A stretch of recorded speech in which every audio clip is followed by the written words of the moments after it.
It is very obvious that the House is concerned about this matter. Point of order, Mr Martin Doherty-Hughes. Madam Deputy Speaker, Jagtar Singh Johal, my constituent, will be entering this year his 7th year in arbitrary detention in India. In that time, Madam Deputy Speaker, both he, his family and I have lost count of the number of foreign secretaries who run the department. And with that, I must say, in recent weeks, I have never seen such a utter disregard for most likely the most important consular case on the Foreign Secretary's desk. Yesterday at the Foreign Affairs Committee, in response to my honourable friend, the member for Argyll and Bute, who I have informed I would be mentioning, the Foreign Secretary seemed to intimate a willingness to meet me and my constituents, the family of Jagtar Singh Johal.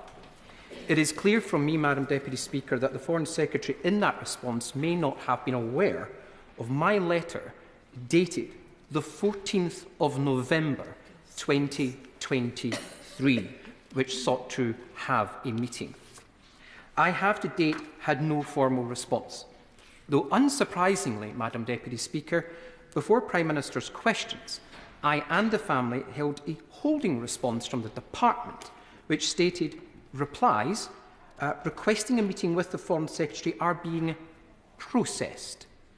I have no doubt, Madam Deputy Speaker, that after 2 months I will eventually maybe get a formal response from the Foreign Secretary. And I'm sure, given the nature of the case which you have heard me raise on many occasions, in which there may be a death penalty charge, you will understand that speed is of the essence. Therefore, I'm looking for clarity on the following issues, Madam Deputy Speaker. Is it normal for a senior Minister of State to take so long to correspond with a Member of Parliament when time is critical? Do the conventions of this House extend to ministers in the other chamber? In addition, given that the Defence Secretary stated yesterday relationships between the United Kingdom and India are not transactional, instead both countries are natural partners with many commonalities and shared goals, what confidence, Madam Deputy Speaker, can I and other members of Parliament that the Government will represent our constituents held in India in equal measure to others? And finally, given that the Foreign Secretary seems now to have intimated that it is no longer their intention to attend the Foreign Affairs Committee every 6 weeks, as stated to the House, will Mr Speaker, no less, now demand that the Foreign Secretary themselves be brought to the floor of the House to answer questions from the members of the House of Commons? Well, I thank the honourable gentleman for his point of order, and as he says, we have all heard him raise this matter many times, and I do appreciate the urgency of the situation of Mr Jagtar Singh Johal, given that the death penalty is a possibility.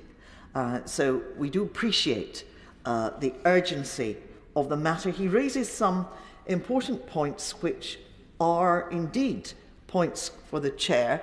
I can answer one question quickly and simply. Mr Speaker has said many, many times that he expects ministers to answer correspondence from members of Parliament in a timely fashion.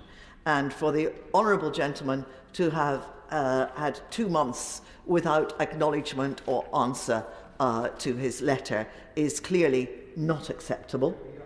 The honourable gentleman then asks me about accountability of a minister who is not a member of this House. That is a rather more difficult situation. The honourable gentleman asks if Mr Speaker can in some way summon the Foreign Secretary to this House. Under current regulations, no, he can't.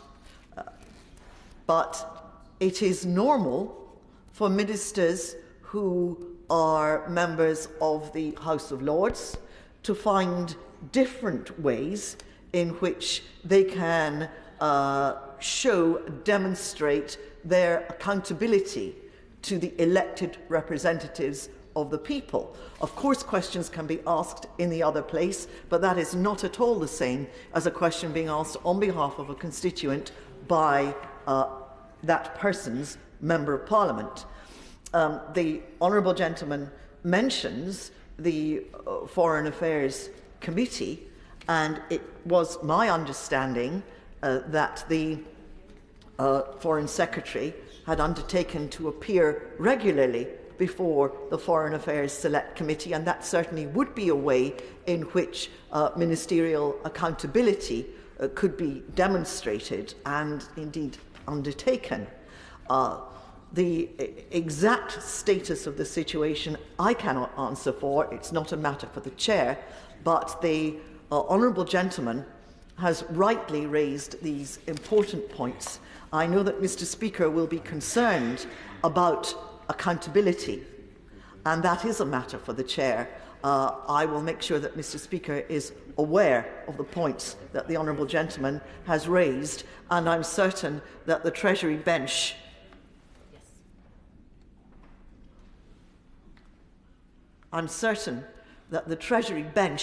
will convey to Foreign Office ministers the concern that has been expressed.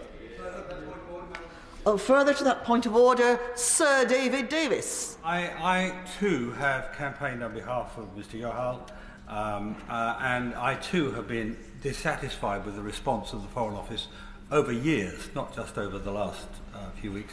But in conveying the concerns of the honourable gentleman to the Speaker, would she also say to him that it's not confined just to him, I don't mean just to him, but to him alone, or indeed to the SNP, it's a matter felt across the floor?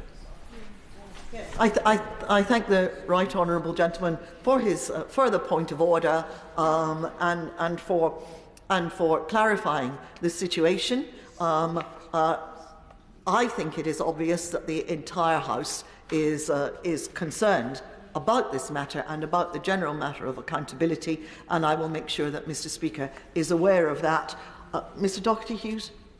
Thank you very much for, first of all, your response to my initial point of order, Madam Deputy Speaker. You raised the point that it is not yet possible to bring the Foreign Secretary to the floor of the House. Could you intimate if a change to standing orders would allow the Speaker to bring the Foreign Secretary to be held accountable in this elected chamber?